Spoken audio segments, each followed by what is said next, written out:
May has been Brain Cancer Awareness Month, and patients seem to be getting younger and younger.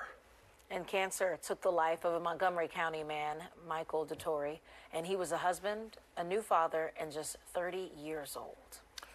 Well, Michael's wife, Rebecca, wrote a great book about their love, their life, and the loss of her husband. Thank you for coming in.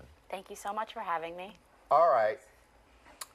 For us who didn't get to know Michael, who is he? Who was he? What kind of guy? Oh my gosh, Mike was so kind, very calm, cool, collected, a wonderful father, loved our two boys more than anything in the world. Handsome guy. Very, very handsome.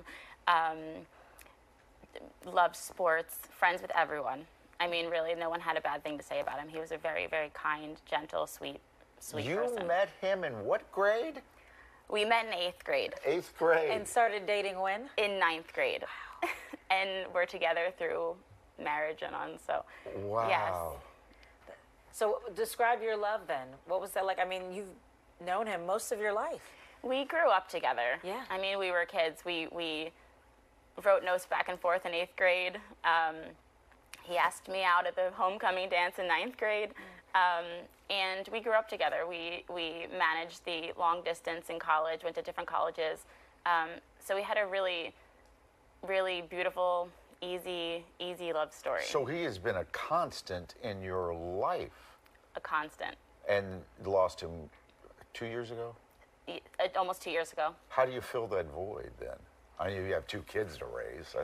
Yeah, you don't really fill the void. You learn to live with it, live with the loss. I have a lot of joy in my life now, but you just learn to better manage the grief. So the void is always there, but I have a lot of joy around it. Yeah. But take us back to when you found out that he was sick, because it started in his hand? Yeah, he started having weakness in his left hand. He was an avid exerciser, loved fitness, was up at 4 a.m. every morning working out in our garage, and he started dropping his dumbbells and having difficulty holding things, dropping cups, and then it progressed to overall balance issues, so he would be tripping up the steps, and we knew something was wrong at that point. We thought at first it was an injury from working out, and then obviously knew something more was going on. What's it called? What did he come down with? He was diagnosed with anaplastic astrocytoma, 2 brain tumors. They're grade 3. Brain tumors. Yeah. And then you ended up being his caretaker. I was his caretaker, which was a whole experience, right? Like, I had my 2 little boys at home. Yeah. When Mike was first diagnosed, my youngest was 5-6 months old, and my older son was just newly 2. So I was his caretaker. He was at home. I would do it 1,000 times. The hardest job in the world, but I would do it 1,000 times. Had a lot of support from family over all the time helping, but it's a lot. Do the kids know what happened? My kids do. They know. Now they do, I guess. Yeah, they did. obviously. I talked to a lot of child life specialists at the time to figure out how to talk to my kids about it. And we talked very openly about it, used words like cancer, Daddy has to take his tumor medication, we're going to the doctor, Daddy can't play because he's tired from his medication. So we talked about it a lot. We talk very openly about it. Now they know Daddy's in heaven. What a great title. I'd still choose you. It's beautiful. Thank you. Yeah. The book is available all over the place, right? Including Amazon. It's on Amazon. It's available on Amazon now in digital version and paperback. And it's important to know, you talk about your experience too, because being a young widow, which is something that isn't as common, right? And what that experience is like.